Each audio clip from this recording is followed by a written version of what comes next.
You're watching CCN, Clarksville Community Network, produced by Goodwin Productions.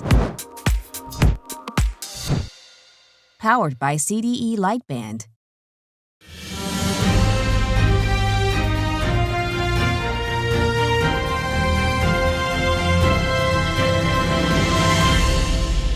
Hello, everyone, and welcome to Clarksville's Political Forum. I'm Van Stokes, your moderator for today's session, and on behalf of Leadership Clarksville and your Clarksville Area Chamber of Commerce, we are glad you could join us.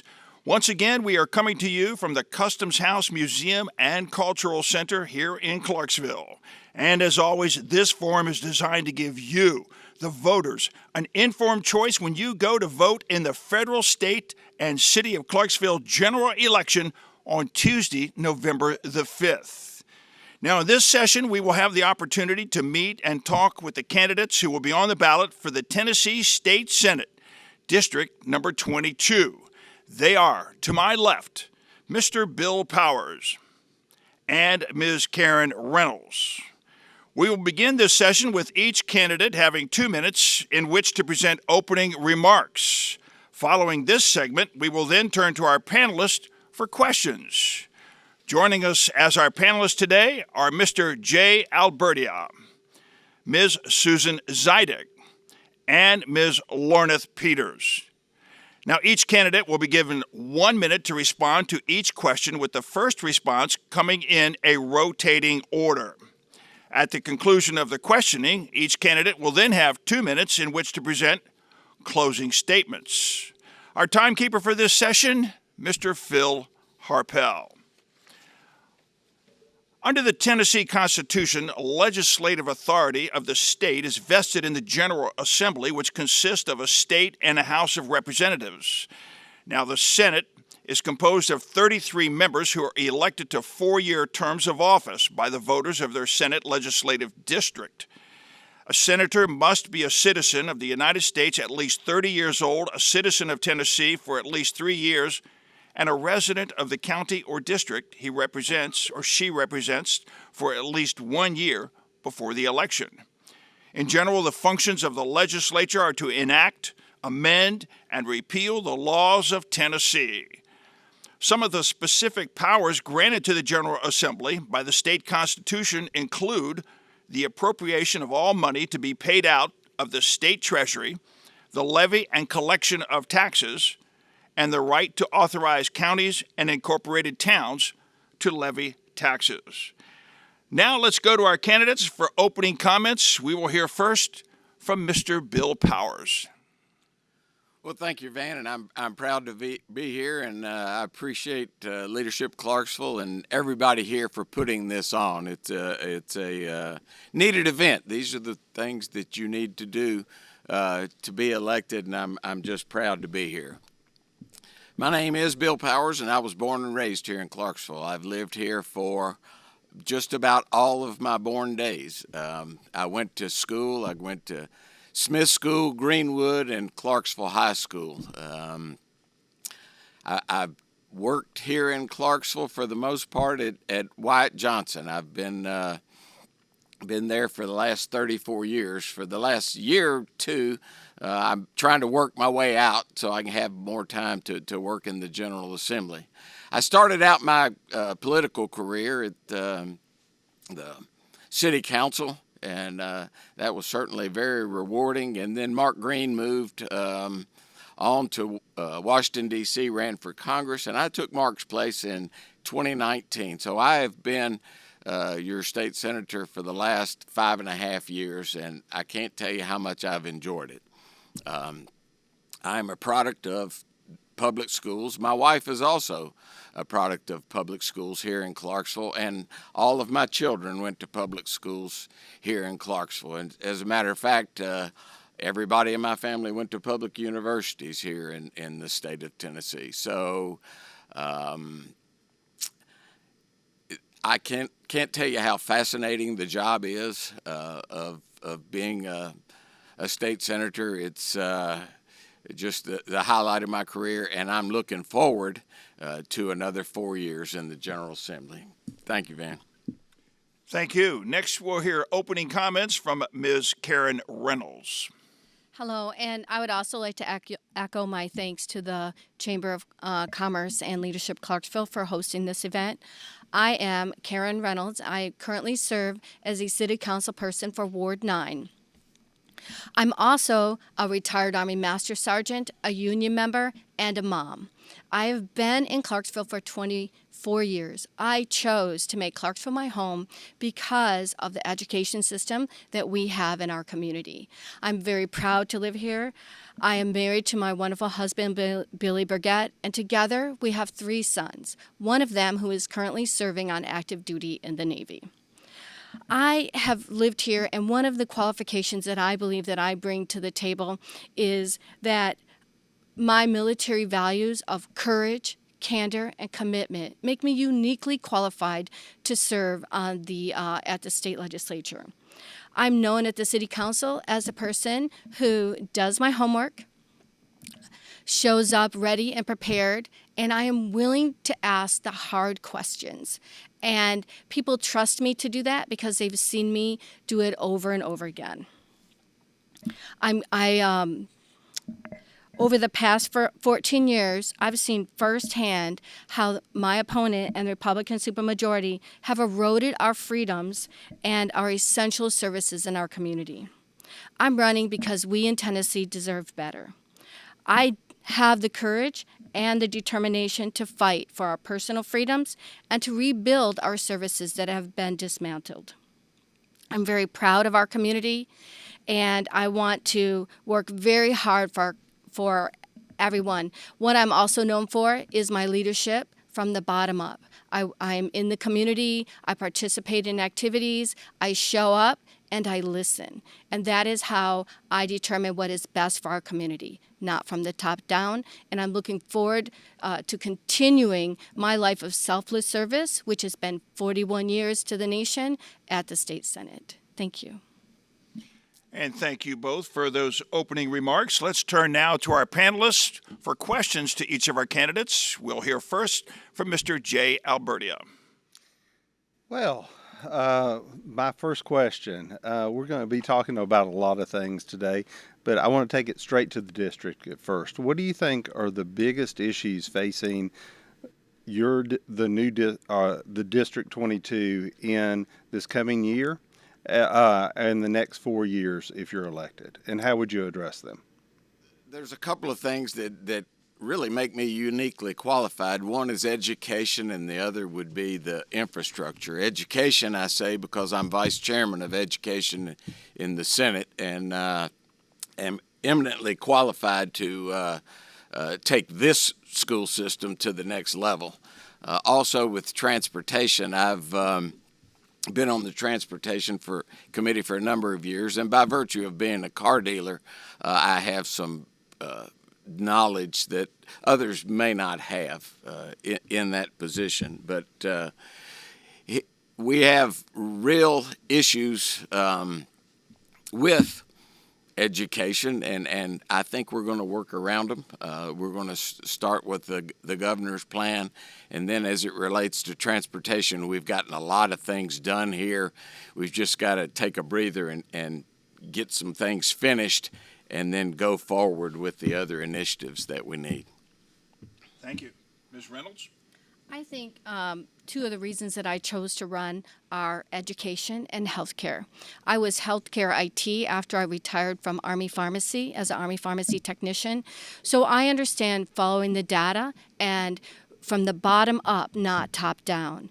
Education I chose to come here because of education. We have the best school system, despite the fact that we are funded at 45th in the nation, the bottom half. Also, infrastructure.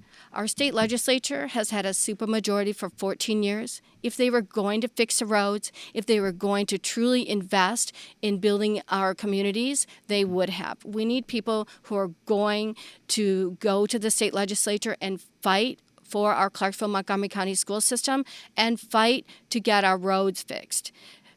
One of the things I like to remind people, what's the last road that gets plowed on snow day? The state roads. We need to fully fund both our schools and our infrastructure. Thank you. Thank you very much. We'll turn next to Ms. Susan Zidek. Your question will go to Ms. Reynolds. Thank you. Ms. Reynolds, during the last legislative session, legislation supported by the governor to establish a school voucher program was unable to move forward. What is your position on the proposed legislation, and what, if any, actions will you take if elected? I would like to say that I fully support our Clarksville-Montgomery County school system. I am going to fight for our teachers and our children. 90% of our students in this community go to public schools. We do not need to defund and move money from a voucher program into private schools. We need, as I stated before, we are 45th in the nation for funding, but we are also 44th for teacher pay. We have had a historical 14 years of dismantling and defunding our school system. We can do better. I will fight for our schools, and I will not support vouchers. And I will not say one thing and do another. Thank you, Mr. Powers. You know, I hear it called vouchers, but it's really not. It's school choice, and it's having the ability to let your child go to where they fit the best. It's the parents and the child together, and they in turn pick the school. You know, it's imagine if you had to go to McDonald's and eat every day, which is what kind of the way it happens today. You are pigeonholed into a school by virtue of where you live. With the governor's program, it will allow you to be have your own choice of where you want to go. That you got $7,300 in a backpack, and that will determine where you go to school. If you don't fit in a normal school, if you're being bullied or whatever, you can go to a STEM academy, you can go to a Montessori school, you can go to a nice Christian school, whatever it is that is best for your child. Let me also say, too, we have 1 million kids in the state of Tennessee, K through 12. It's only going to be for 2% of that population, or 20,000 people. Half of them are going to be less than $40,000 income. The rest of them will be. Let's put it this way: if your parents make over $125,000, you don't have the ability to be in the program. Thank you very much. Ms. Lorneth Peters, you've got the next question. It will go to Mr. Bill Powers. What life experiences have shaped your worldview and influenced your decision to run?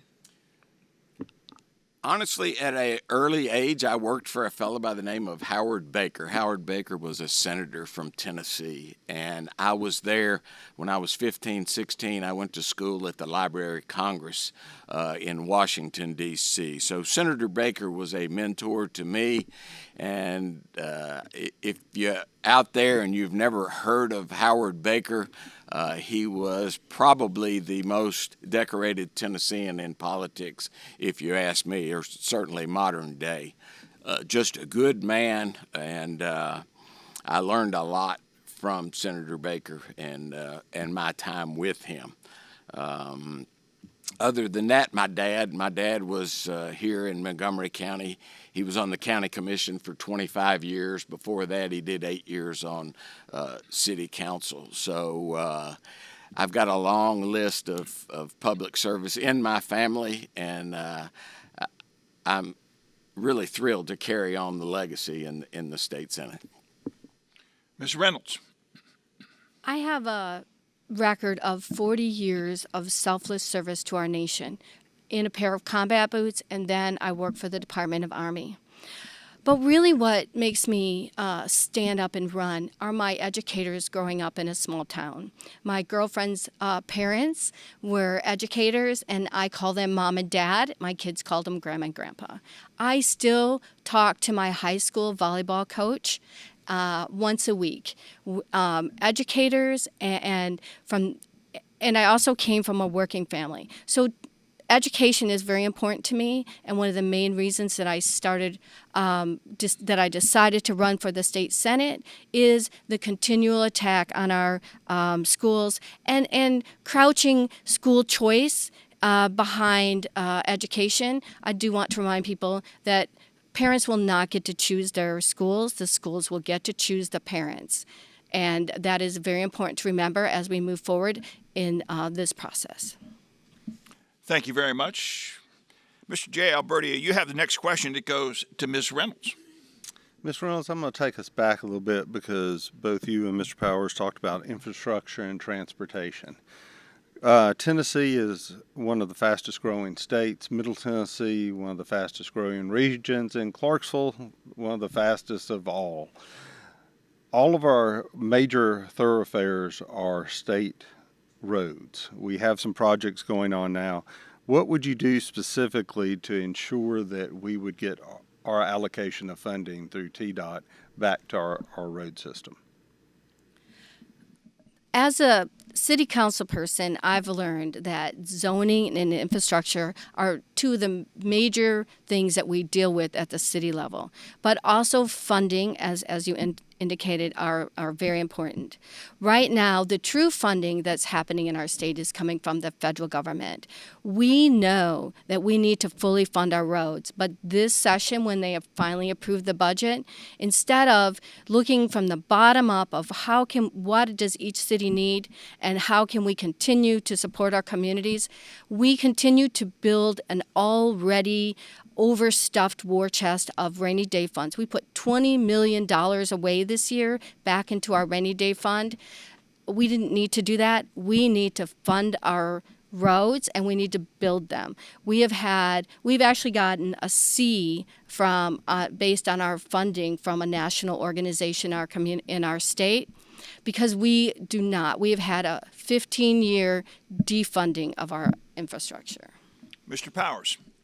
Last year, we were able to get funded, and I don't think a lot of people picked up on it, but we were able to get I-24 funded as well as Trenton Road. In the budget, if you look, it says $807 million. Well, that's not very far from $1 billion that we were able to get approved for Montgomery County for the coming years. The problem is the state of Tennessee is taxed on how many roads they're building in a given year or projects that they have going on. So that $807 million includes I-24. It also includes Trenton Road from the interstate all the way to Wilmer Rudolph, and that one's I think 300.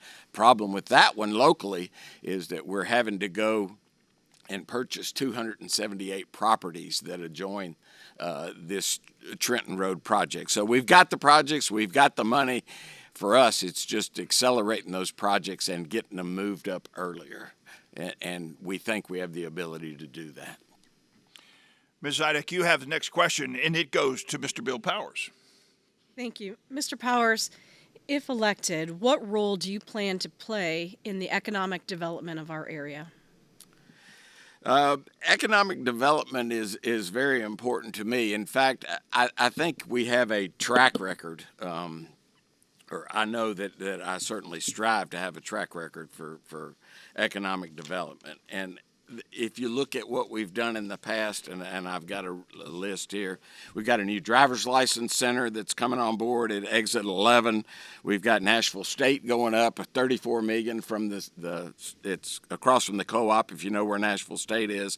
Got a medical arts building at Austin P that's going in. It's $108 million that I was able, along with Curtis Johnson, to get. Actually, we got it funded, and then we had to get it refunded after COVID because the price of materials and labor went way up.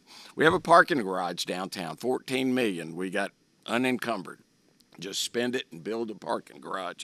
So my role is to make sure that we do the right things to get the money. The state of Tennessee hands out money every day. We just need to make sure that we get our unfair share. And I feel that as long as I've been there, we've been able to do that. Ms. Reynolds? I believe that economic development should start with everyday Tennesseans who get up and go to work every day. We have, when we talk about businesses and top down, we have working families in our community that can't pay their health bill, can't pay their health costs, and they're unable to pay to buy a home. We talk about Tennessee is the fastest growing in the nation, but we are also the highest bankruptcy in the nation. That's because the way that we're taking care of families is top down, and the corporations are not taking care of the workers. Our families need health care. They need access to fair and equitable access to education, and that starts when you pay attention and you fully fund our schools, you fully fund health care, and we start working on affordable and attainable housing in our community. Thank you. Ms. Peters, you have the next question. It goes to Ms. Karen Reynolds. We know small businesses are the backbone of every community, right? So if elected, how do you plan to support small businesses as it pertains to creating new jobs and retaining jobs? I continue to talk about healthcare, but that is basically, I guess, where I grew up at. I grew up in healthcare IT, follow the data is what I learned. You don't make things up. So one of the first things that I would do as an elected person is to sit down with the small businesses and hear their pain points. One of the things that research shows is that the cost of living and the increase of having to pay a fair and living wage for our community. And if we could move the healthcare costs in the state of Tennessee by expanding Medicaid and Medicare into our community, we would be able to move a large amount of money, free up money for our small businesses where they would be able to concentrate on expanding their business and taking care of their community. But I would also work within the economic development and other community action committees, as I've done as a city council person. Mr. Powers? Business and economic development is really right up my alley. Having been a small business owner and a small business that ultimately turned into a large business for the past 34 years at Wyatt Johnson and car sales, I know what it takes, and you're right. Insurance is certainly part of that, but I can tell you, having a job is the best thing that we can do for these people, and these small businesses are the ones that are attracting a lot of the workers that we have here. We got 400, 500 troops getting out at Fort Campbell, and we use that through the chamber. We use that through economic development at the state, and make sure that these jobs are fulfilled here in Clarksville so that everybody will have a chance to get ahead in life and pay their insurance and purchase a house. You just got to have the willingness to get out there and work and find those jobs. Thank you very much. We have time for one more round of questions. Let's go back to Mr. J. Albertia. Your question will go to Mr. Bill Powers. Mr. Powers, we've talked about economics, we've talked about health, we've talked about transportation. Let's go a little bit in a different area, immigration. Immigration is a big topic throughout our country. How do you think the state is handling the immigration question, and do you think it's doing enough to handle it, or what changes would you make if you're reelected? Well, immigration here in the state of Tennessee is certainly different than the border states that we have, but I can tell you that the immigration that we have going along the border right now, and as porous as it is a real problem to America. We had, I think, 11, 12 million immigrants, and then our illegal aliens. Now they say it's over 20 million. We've got to get a handle on that and make sure that these people come through that want to come to the U.S. I'm for immigration. We need people to help us here work. I just want them to come through the right way. It's not fair to people that have come through the immigration status the correct way, the way that the government proposes, and to thwart those things and just walk around to the other side of the river to get here is it's a problem. And we need to make sure that we are doing immigration the right way and that people that are coming here are vetted and are able to enter in the correct manner. Ms. Reynolds. Illegal immigration is a complex issue, but we need to address it with fairness and values at the forefront. It's disappointing that a federal immigration reform package designed to make our country safer and secure our borders and treat people fairly while supporting legal immigration was blocked due to partisan politics. In Tennessee, we need more workers, and we should create pathways for immigrants to join our workforce legally. At the same time, we must protect them and ensure that they are not exploited by businesses that evade taxes and profit from our vulnerable communities. Immigrants contribute significantly to our communities. They live among us, they go to our churches, our schools, and they pay taxes. The issue has been avoided for far too long. We need leaders who will tackle it head on and truly represent what is best for all the community, all the people in our community. Thank you very much. Ms. Zidek, your question will go to Ms. Karen Reynolds. Ms. Reynolds, in the wake of the tragic Covenant school shooting, some state officials discussed adopting new gun legislation. If elected, do you plan to pursue legislation affecting state gun laws? And if so, please describe that to us. I would say, as a retired Army Master Sergeant, nobody knows gun safety, weapon safety better than military people. We understand that safe and smart gun owners want to live next door to safe and smart gun owners. The most stolen item from a vehicle in our community is a gun. What is the cause of death for our children? Gunshot wounds. The first step in this very difficult conversation is what, as a community, are we willing to sacrifice to get our babies out from under their school desks and stop having to practice active shooter drills? I support safe storage laws. Women in Tennessee, we have the highest rate of being murdered by our intimate partner by gunshot wounds. We also have the highest rate of suicide by gunshot wound in our veteran community. I will work to prevent, one step at a time, each of these issues. Mr. Powers. You know, obviously the Covenant shooting was an atrocity for the state of Tennessee, and there's no way to sugarcoat that. But knowing what happened and what drove that person to shoot those people is paramount in learning what to do next. And as a state, we're having a hard time getting a copy of the report. What happened as a result of the Covenant shooting? What led this woman to do what she did? And so we haven't been able to get that. However, in the absence of knowing her motives in doing it, so we can, further strengthen our what we do. And I myself sponsored a bill of school mapping, and what this does is it takes every school in the state of Tennessee, and it's a map for first responders, for police, for highway patrol, whatever. So when they get to that school, they punch a button, and it tells them exactly the layout of the school. So that's one step that we have, and we have more in store. Thank you.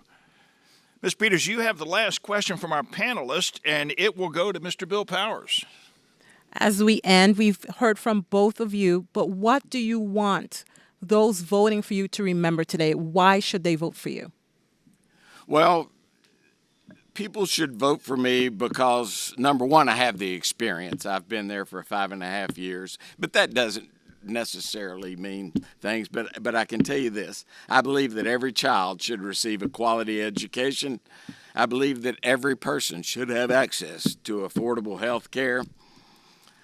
I support eliminating illegal immigration in our state and in our nation. And finally, I will never do anything to disrespect my family or this community. Thank you very much. Ms. Reynolds? I think that people should vote for me because I have a proven track record of being able to speak truth to power. I will support personal freedoms, and that is something the government overreach continues to do. One of the questions that were asked at the previous forum was about abortion, and I would like to say that We as a community need to address this issue. I am knocking doors. Women are terrified in this community to have a child because they know when they go to the emergency room, they will not receive emergency care. They will be sent home. It is a fact. Also, IVF is at risk because of the vote of my predecessor. So vote for me because I, from the bottom up, will pay attention to our community. I will listen and I will fight for you as an individual. I will not be top down. I promise you, I will not vote for a corporate tax giveaway that lines my own pockets while denying the grocery tax that would help everyday Tennesseans and affordable living. Thank you very much. That concludes the questions from our panelists. We will now turn to closing comments from each of our candidates. They will be giving in the reverse order. From the opening comments, we will hear first from Ms. Karen Reynolds. Thank you. I've always believed that actions speak louder than words. I'm here today because this election is so imperative to the freedom of everyday Tennesseans. We need to work from the bottom up to secure attainable housing, health care, and infrastructure. When I say actions, again, our state legislature has had a supermajority and control for 14 years. If they were going to fix the damn roads, they would be halfway there now. We're not moving anywhere along that way fast enough. When we talk about Trenton Road, we are going to complete the Spring Creek Parkway onto a 2-lane highway before that money comes in. We have to move faster, and we need people who are willing to go to the state legislature, do their homework, talk to the community, and then fight for everyday Tennesseans, fight for a grocery tax relief, fight for health care. And when I say health care, I mean equitable and equal access to health care. Under this current administration, we have 36 maternal care deserts because of the abortion ban that is at our state level. Doctors and nurses are not coming, and they are leaving our state. That affects all of us. Healthcare is a very important issue, and you must follow the data. I like to tell people that while you don't always see all the work that we do, as a city council person, I'm creating a medical home for our foster care kids, working with from the state level to the community level. We've also created a free healthcare clinic for women the second Saturday of every month. These are not things that you see. These are not votes that we take. This is the hard work that I do when I listen to the community, I hear your stories, and then I go into action. Thank you. Thank you very much. And next we'll have closing comments from Mr. Bill Powers. Thank you, Van. And let me say also one thing I left out in line with economic development, that here in Clarksville, Montgomery County, we did land last year, 2 years ago, LG Chem. And LG Chem was the single largest investment 2 years ago in the state of Tennessee. Not only that, it's the single largest foreign investment ever into the state of Tennessee, and it's also the second largest endeavor ever in the state of Tennessee, behind the Ford factory that's being built now in West Tennessee. So it's $3.2 billion.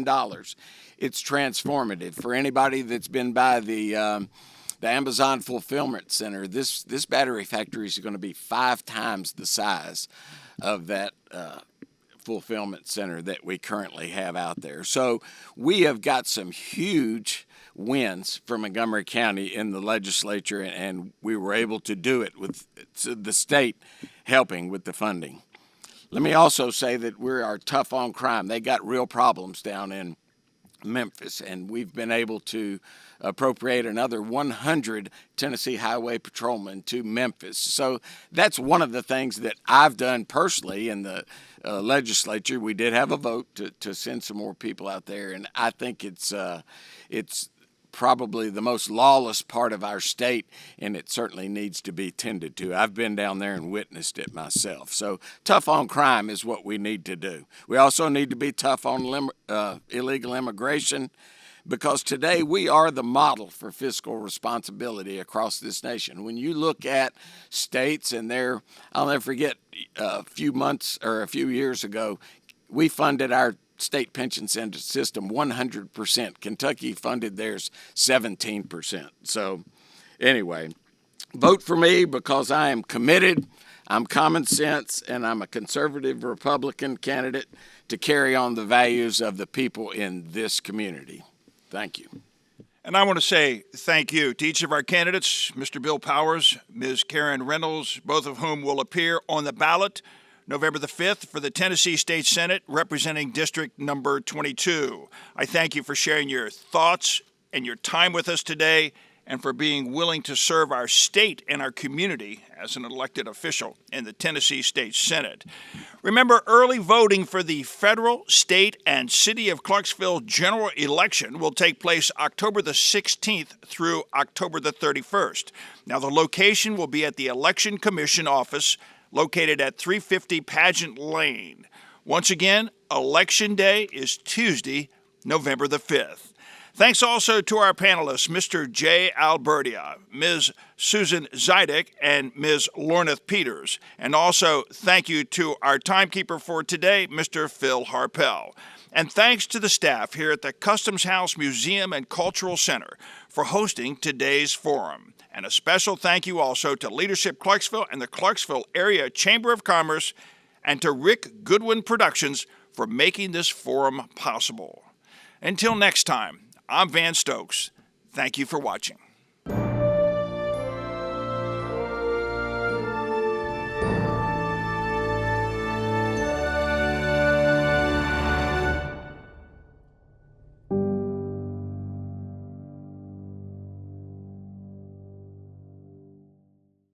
For current and exclusive content, subscribe to CDE Lightband, connecting you at the speed of light.